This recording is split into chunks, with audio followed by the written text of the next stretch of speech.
Hello ছোট বন্ধুরা, আজ তোমাদের জন্য আছে যিশুর জন্ম কাহিনী।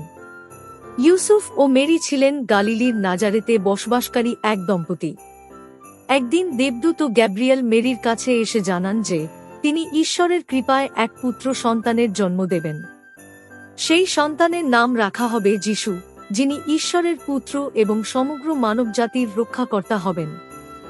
সেই সময় রোমান সম্রাট অগাস্টাস আদেশ দিয়ে বলেন যে আজ থেকে সাম্রাজ্যের প্রতিটি নাগরিককে কর দেওয়ার জন্য নিজের শহরে গিয়ে নাম নিবন্ধন করতে হবে।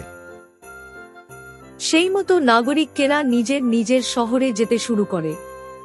ইউসুফ মেরিকে নিয়ে বেথলেহেমে যান, কারণ সেটি তাদের পূর্বপুরুষদের শহর। কিন্তু বেথলেহেমে পৌঁছে তারা দেখতে পান যে শহরে থাকার মতো কোনো স্থান নেই। অবশেষে এক গোশালায় আশ্রয় নেন। সেই রাতে মেরি এক পুত্র সন্তানের জন্ম দেন। তিনি শিশুটিকে কাপড়ে জড়িয়ে একটি গোয়ালঘরের খড়ের খাটে শুইয়ে দেন। আকাশে এক উজ্জ্বল তারা উদিত হয়, যা থেকে অনেককে এই শুভ জন্ম সংবাদ জানতে পারে। শহরের নিকটবর্তী মাঠে মেষ পালকেরা রাতে পাহারা দিচ্ছিল। হঠাৎ দেবদূত এসে তাদের জানায়, তোমাদের জন্য এক মহা সুখবর।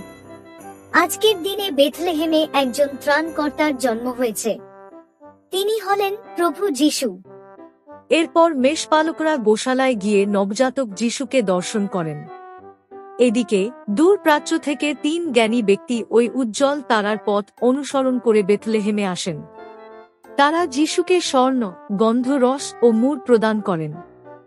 এইভাবে যিশুর জন্ম হয়, যিনি শান্তি ও প্রেমের বার্তা দিয়ে মানবজাতির মধ্যে ঈশ্বরের উপস্থিতি প্রচার করেন। তার জন্মদিনই আজ বিশ্বব্যাপী বড়দিন হিসেবে উদযাপিত হয়। চ্যানেলটি অবশ্যই সাবস্ক্রাইব করুন, কারণ আপনি এই চ্যানেলেই পাবেন বিড়াল ও ইঁদুরের গল্প, হাতি আর বানরের গল্প, সিংহ আর খরগোশের গল্প, কুমির আর ছাগলের গল্প। এছাড়াও আরও আকর্ষণীয় গল্প, যার লিংক ডেসক্রিপশন থেকে পাওয়া যাবে। যদি কোনো বন্ধু থাকে যারা বাংলায় এই ধরনের ভিডিও দেখতে চায়, দয়া করে তাদের সাথে ভিডিওটি শেয়ার করার অনুরোধ থাকলো।